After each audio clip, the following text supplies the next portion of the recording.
What's going on, everyone? Sean here, and today in this video of the Hawke Talks, I wanted to talk about something relating to Genshin Impact. This was inspired from watching people on YouTube, with content creators heavily involved with Genshin Impact, trying to summon a certain weapon from the latest weapons banner, featuring the Staff of Homa and infamously the Wolf's Gravestone. A lot of people have been pulling the Wolf's Gravestone as they were trying to pull the Staff of Homa. Of course, there are the lucky ones that got the Staff of Homa earlier, but there were many that really quite did not achieve those same results. In fact, a certain someone on YouTube spent over $2,000, it seemed like, just to get 2 Staff of Homas. So it seems like just from that average, every $1,000, you can get Staff of Homa, I guess, guaranteed, if you're not lucky. So that is, those are some scary numbers to think about here. But I wanted to talk about the sort of pros and cons between the character banners versus the weapons banner, which spawned from the question of, should I summon from the weapons banner or not? Are they traps, or are they just there to sort of bait people to waste their gems or fates on that banner? I will go over this topic with this time with some notes. I actually recorded this earlier without any notes, and it was just all coming from the mind, and it felt like sort of ragtag. So I'll at least try to get these notes out of the way first, and then I can talk about my own personal thoughts, interject them, and that will become that sort of the more authentic sort of conversation sort of piece later on in the video. Anyways, let's get these notes out of the way here when it comes to character banners versus weapon banners. Should I summon from the weapon banner? So let's start off with the character banners as to why, or what are the points of the character banners that come with them. The sort of pros that go along with it. Right, so the character banners, obviously, if you summon from them, your character roster can grow. And if your character roster, gets bigger, you have more variety, more fun. That definitely is important for a video game. Variety is the spice of life. And, of course, that comes with more characters. More of these characters have, like, certain sort of abilities and such, but we'll go over that in a bit. But anyway, yeah, so as your character roster grows, it's like that similar sort of satisfaction that you get from unlocking characters in other video games, such as fighting games. Now, of course, nowadays, fighting games do often, give characters through DLC, which you do have to pay for, but there are still some out there you can unlock just by doing some in-game inquiries or prerequisites, or when you fulfill something in a video game, you still can get characters through those. And this is definitely a more of a old school sort of feeling, or nostalgic feeling, because back in the day, all you do is just doing in-game things to unlock characters. DLC and online sort of content was definitely non-existent at back in the day. But with today's by today's standards, it's just the norm of just buying characters, especially for free-to-play games. I believe, like League of Legends, for example. But there are still some that offer that sort of feeling still, like Super Smash Bros. Ultimate. You can unlock all the base characters through in-game requirements, but buying the characters is definitely the norm of things, and it's kind of like that same sort of feeling here. Obviously, it's very different of how you do it. You have to do it through the RNG, which is gacha, of course. And sometimes you got people are willing to put down some money just to be guaranteed, or try to be guaranteed, that character from the roster. But nonetheless, though, you do get more characters, and that feeling is that it is similar to unlocking characters in other video games, especially back in the day. Of course, another reason for character banners, of course, for people to summon on, is that character attachment, that sense of like feeling that, this is their character, their sort of spirit animal, through just like their designs, their personalities, or just characteristics and appeal that the character will offer. They're much more appealing, of course. If they got a face, they have a smile that they can show off, you know what I mean? They have that appeal. It's something that you definitely can put your attachment to. It's just a pretty obvious sort of reasoning as to why people gravitate more towards character banners usually.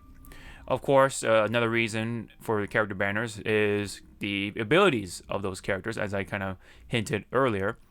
These abilities do offer, a reason for them to sort of exist in the game in a way in terms of gameplay. So their abilities pretty much determine what kind of role they are, how optimal they are for the player's style. Of course, there are other points of appeal, like their stats, how they grow as a video game character, how powerful can they become, in what areas, what sort of specialties they can offer to the table. And of course, they can only get stronger when you get duplicates of them with the constellations. So, that's kind of another reason, is to try to get that same character again, especially the 4 stars, to complete their constellations, therefore making them that much stronger. That is definitely another reason to really optimize those characters in that sense.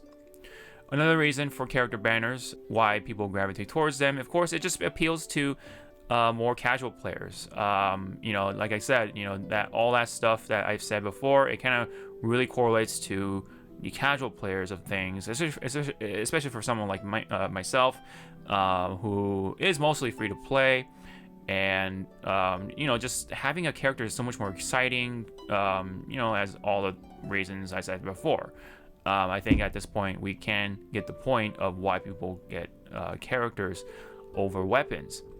Obviously, this could appeal to collectors. People like to kind of see these like, like trophies. Collecting. It's almost like collecting figures or amiibos, or just it's that sensation of collecting things that you get from characters. On top of like being able to look at them with that same sort of appeal, or that little bit of that dopamine, I guess, that you can get just from looking at these characters, like, oh, I have them in my collection. And this is, of course, coming from someone who just got back into Pokemon cards, so that sense of collection is such a great feeling, especially when you pull that certain card you've been going after. Same thing here, when you collect these characters from the banner, it feels absolutely good, for many reasons, right, for each individual. And of course, there is another reason why people gravitate towards the character banners, and that's because of the satisfaction that they already have with the 4-star weapons. People aren't just super into min-maxing their characters. They're okay with what they have with their 4-star weapons that you can earn from the game itself. So again, it's the free-to-play sort of nature. Of course, you don't want to spend as much money as possible. So you do what you have, or you have to work with what you get with the 4-star weapons in the game, and you can get by with these 4-star weapons anyway. And now it's just really a matter of wanting to challenge yourself, which we will get later on in the video. And another point to add when it comes to character banners is that, as I explained in another video about the whole pity system, with careful planning, you can be guaranteed the 5-star characters, especially if you really calculate where you are with the pity system, whether you're on soft pity or hard pity. When you're on the hard pity and you know it, then you are guaranteed to earn that character with the amount of gems you have in your arsenal, and of course, again, careful planning, and you are guaranteed that 5-star character. So it's a lot more easy to calculate on whether you get this particular banner character or not. So of course, you definitely have to look at your history of things and calculate how many gems or how many fates you will earn over time, over the few weeks, right, before the character comes to the banner. And of course, there are situations where you're so close to, activate the pity all the way to that 90th summon just to get that character. And if you really feel that you just have to just drop, $5 to $10 more, then you can do that. That's all through careful calculation, and you can minimize the amount of spending you can do within your budget or whatever it is that you have planned with your experience with Genshin Impact. The last reason to sort of add to the appeal of character banners is, of course, just, I guess this is more of a bonus, but it's the waifus. Absolutely, the power of the female characters, that appeal that they bring to the table with their designs, let's just put it that way, is so powerful. It's very, very enticing. And companies know it. A lot of companies nowadays really put an emphasis on female character designs. They really try to make them appealing through the visual appearance, and that really adds to the incentive to gravitate towards the character banners, on top of everything else that has been mentioned in this video so far, with all the planning you can do, with the feeling you get from unlocking that character or summoning that character, the abilities they can get to see from these characters. These abilities are very visual, so therefore these visual sort of things make things cool, and again, it really adds to the first point, which is more variety, and that equals more fun. All these reasons do kind of like correlate together with each other in a way, maybe with the exception of the careful planning, of course, but it is all supplemental with each other.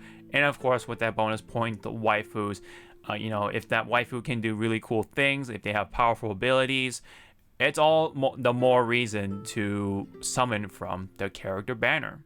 So that's why it seems like, with these reasons at least, I'm sure there are more reasons for character banners, but with these reasons, that's definitely, sort of why people tend to sort of gravitate more towards the character banner. Now let's talk about the weapon banner side of things. There are a few points, but they do really count towards people who are trying to summon these weapons into their arsenal. So one reason why these weapon banners are to be had, they're kind of important in a way, and why people try to summon these weapons from these banners is because they can unlock the character's full potential.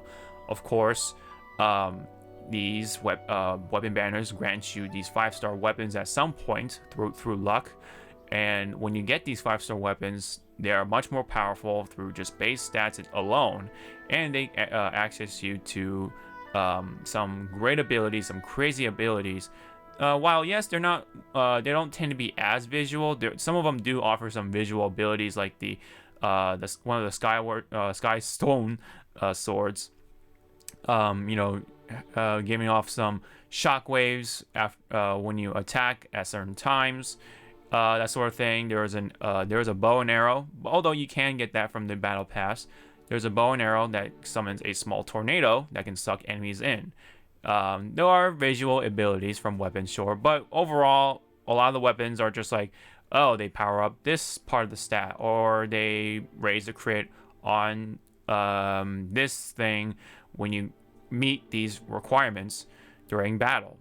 So they're less visual, so for some people it's less satisfying, and that's it's possible that those are the reasons why they tend to gravitate more towards character banners, because again, more visuals. But back here with the weapon banner, another reason why people tend to gravitate towards weapon banners is because this is definitely one of the only ways, if not the only way, to get these 5-star weapons that are so powerful in comparison, and again, they've unlocked that potential for these characters.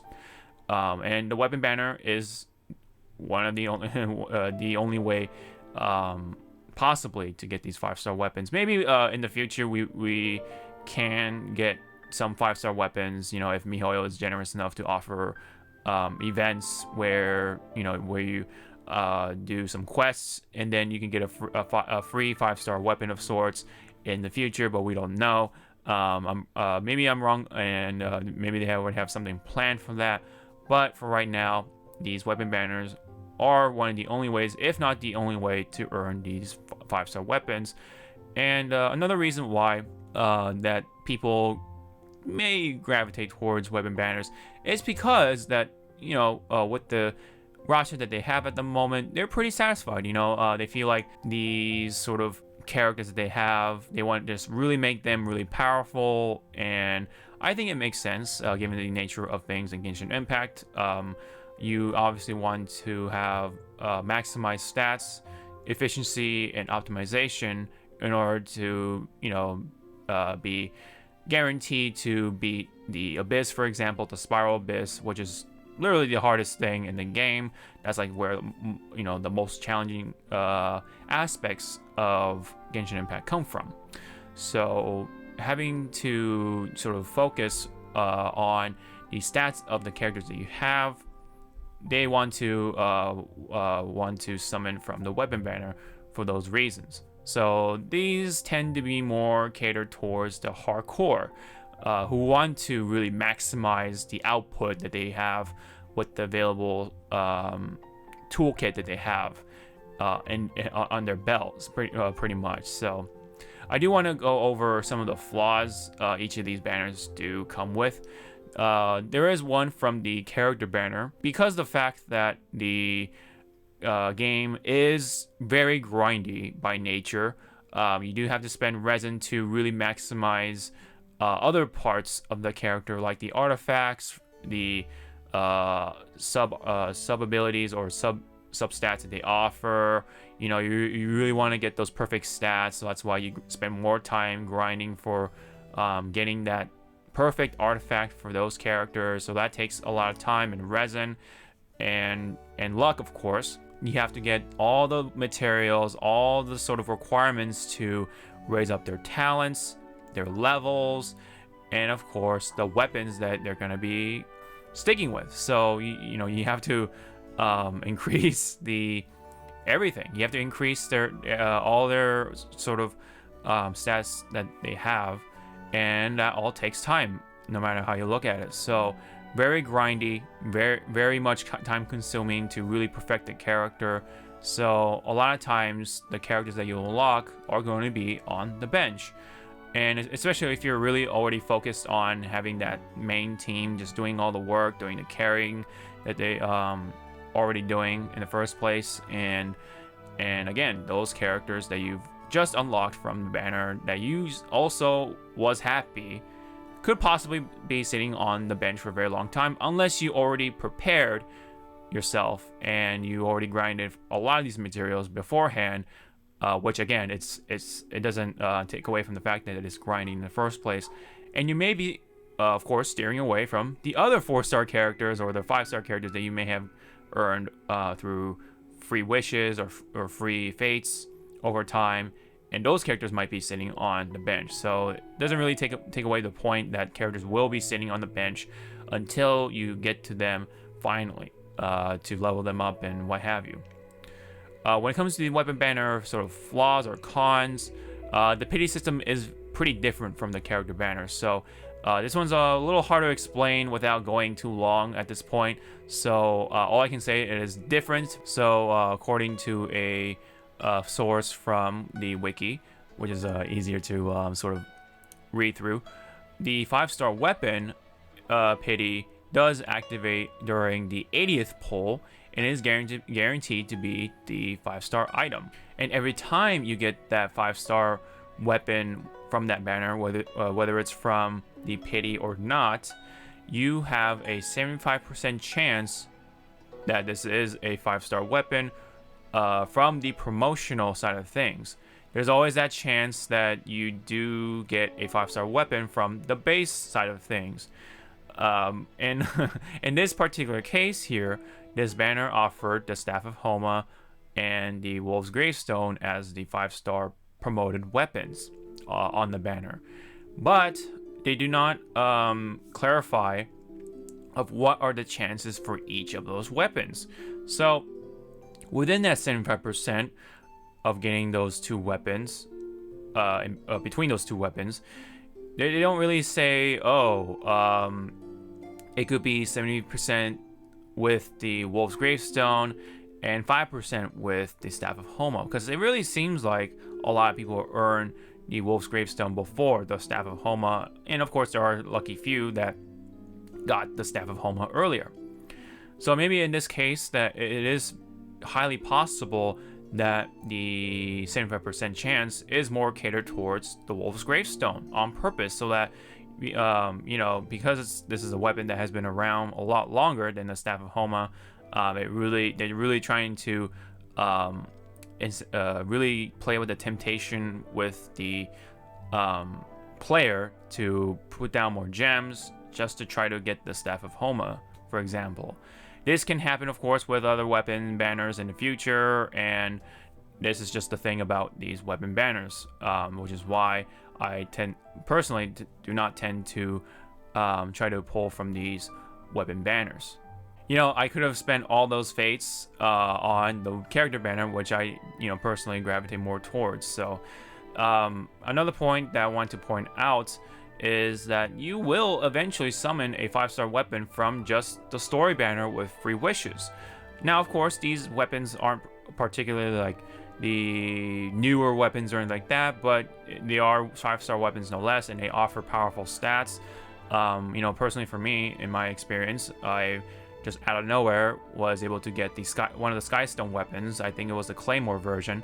So I do have that nice base attack stat. I do have that energy recharge substat, and the ability to just throw out projectile attacks randomly after I meet a prerequisite whenever I'm attacking with a Claymore user. So pretty cool. That's just something I just earn for free in a way, because I just earned a random sort of intertwined fate, or not intertwined fate, excuse me, the adequate fate, just from either just leveling up or breaking the level cap from any character. Now they had that feature from a while back, which is very cool. Or I could have got that fate from the battle pass that they offer for free when you grind through and level up that battle pass over time. So eventually, point being, you will earn some 5-star weapons along the way through just free wishes. So if you think of it that way, that could change the tide of whether you want to do these weapon banners or not. I do understand that you do want these weapons that are on the banner now, and these weapons are definitely new. They can offer some really cool stats or abilities for whatever character. The synchronization could be really good, especially with in this case the Staff of Homo being really good with Hu Tao, who is coming up for the next character banner, seems like, right? So that's why it was all the more reason these content creators were really trying to pull that Staff of Homo over the past few weeks, but a lot of them came with no luck a lot of times, and there are some who were willing to spend $2,000 just to get those 2 Staff of Homos. Hey, you get an increase in refinement rank, but was it all worth it? as the question here. So, of course, there isn't a black and white sort of answer as to which banner is over the other. There is sort of the personal reasonings behind what you want to do for summoning, right? And I'm not going to judge on who should do what. Personally for me, I like to do character banners just because, I'm more of like a casual player. I'm okay with the stats that I have. I'll work with them. And I have that sort of thought that, hey, I'll eventually get a 5-star weapon from the story banner with those free wishes that I earn over time. So with that, I just don't really mind not getting those weapons as much as that one Jade weapon looked really cool in terms of like what the stats can do for my polearm characters. But I've had that Skystone Claymore or whatever and you know, it served me pretty well so far. I haven't unlocked it all the way, you know, in terms of like in terms of the level capping, but that's just me anyway. That's just my personal sort of thought about this whole situation here. I gravitate more towards character banners because of you know, I like collecting things. I like, you know, some of these characters a lot, just from the appeal of their character. Their designs look really cool. I like their voices, their personalities that they bring to the table. You know, with Hu Tao, you know, she's kind of like Megumin. She is voiced by the same seiyuu as Megumin, so that's why, you know, of course, she is my favorite character from Konosuba, and so that's why, you know, I personally will definitely pull with Hu Tao, and I have planned my pity, and so I'm pretty much guaranteed to get Hu Tao once that banner comes out, if not a few days after. So that's sort of my reasoning towards this particular character banner and pretty much beyond. I like collecting characters better than, you know, collecting weapons. While yes, they do unlock the full potential, right, when it comes to their stats, I personally don't care about that too much and all that stuff. So at this point, I'm kind of rambling, and I wanted to hear your thoughts about you know, summoning from character banners or weapon banners. You know, what do you guys like to do in your experience for Genshin Impact? You know, do you want to get more powerful, or do you want just more variety and all that fun and stuff like that with the new characters that you earn over time? So what do you guys think? What are your thoughts on this? I want to hear that in the comment section below, or see that in the comment section below. And don't forget to like and subscribe. That really helps out. Really appreciate it, guys. And what's also helpful is hitting that bell. That's definitely what when you know when these videos come out. So this actually was a little longer than the video that I had with no notes, which is very odd, but I feel like this is a little more organized, so hopefully this video was at least informative of sorts. And so yeah, you know, leave that in the comment section below. So but anyway, you know, it's Genshin Impact. I love the game for what it is, and you know, I've been playing it for, you know, every day now. Every time I do the dailies and stuff like that, you know, I try to just earn you know, the experience, right, with the ley lines. So far they offer the double the rates for ley lines, which is really cool. So I'm trying to earn the experience books as much as I can. Try to make more use out of this thing, which is actually really nice. So that's what I've been doing so far, and you know, I'm more of a free-to-play player. That's sort of the context that I'm providing for myself, so you kind of know where I'm coming from. So anyways, this has been the Hawke Talks video on Genshin Impact's character banners versus weapons banner, whether you should summon them one or the other, right? Of course, there is not a real black and white answer, but it is a topic to discuss no less. Thank you guys so much. I will see you guys in the next video. Sean out.